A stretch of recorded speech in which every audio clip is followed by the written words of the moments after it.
Good day mga ka-build right. Another day, another build na naman tayo. Nandito tayo sa project site ng ating kliyente. Si client may requirement siya na swimming pool. Ano ba yung system application natin para dito? Una, i-prepare muna natin yung surface o yung ating konkreto. Make sure na malinis, walang mga concrete lightans. I-make sure din natin na walang mga crack sa walls.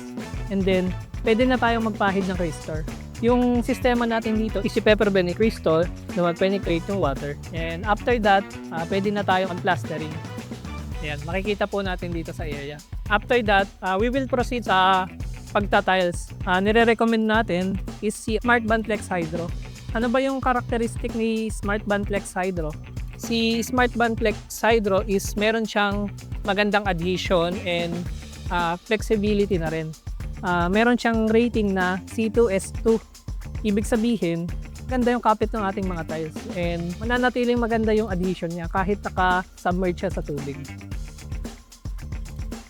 Tamang ka-adhesive swimming pool? Message us.